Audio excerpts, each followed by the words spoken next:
Hello and greetings from Iceland. It is Saturday morning and here we have the first shot of the eruption in daylight. Those pictures came from the Civil Defense Agency just this morning, and as you can see this is not a big eruption. And the eruption was by far more impressive last night when those photos were shot, but they are from the Coast Guard helicopter. But let's take a look at the bigger picture. It was last night, 20 minutes past 9, that an eruption started in Mount Fagradalsfjall.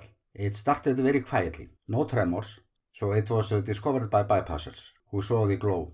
And after all these earthquakes, it did come as a surprise because the earthquake swarm had gone down, and I just read it in the news yesterday that Icelandic geologists believed that it would not be an eruption there. They were more or less about to write it off. But it did happen, and it happened in a small valley that is called Geldingsdalir. It's around 10 kilometers from Grindavik.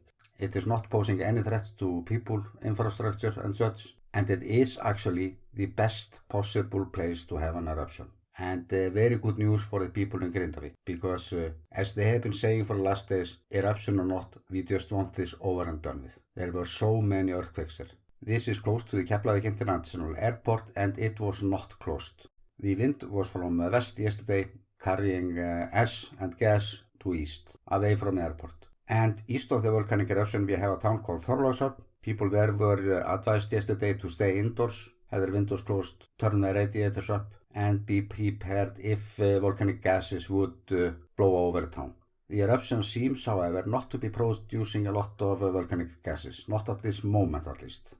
The weather forecast is, however, saying that the wind will turn tonight, and what comes from this eruption site will be blown over the capital region. But then again, this is very small eruption, and way smaller than we thought last night.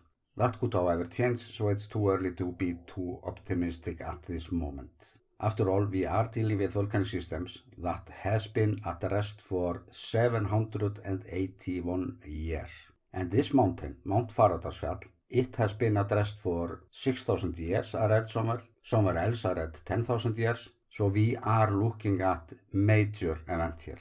And the biggest news is of course that scientists have been telling us for 20 years now that if Reykjanes Peninsula would be about to show its true face once again, like it does every 800 years or so, that is something that might go on for up to 200 years. So what we are facing today might just be the beginning of a series of events, irregular earthquakes, regular volcanic eruptions, in a place that is very, very bad for our infrastructure.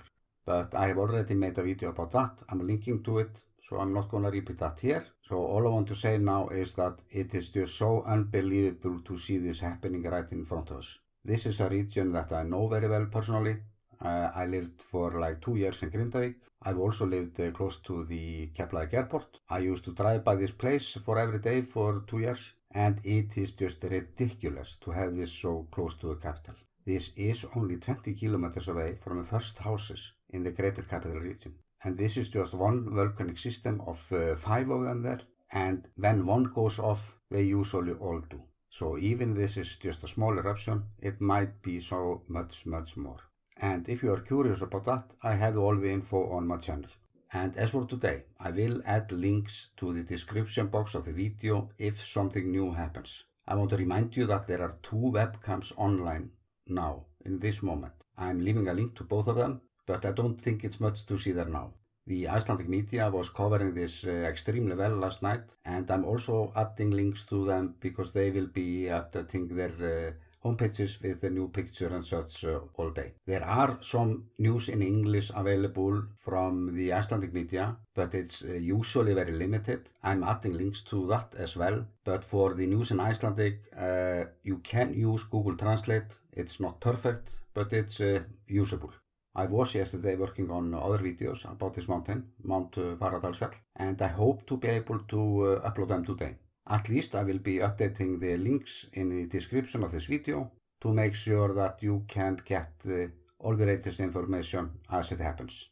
But those of you who have been following up this story for the last weeks, I'm not sure that all of you are surprised. I'm not surprised, but I am, if you understand what I mean. It is just so weird to see this. Far out, as someone would say. So all we can do now is just to hope for the best, especially for the people in Grindavik. And with that, I'm sending you all the best from the volcanic island, Iceland.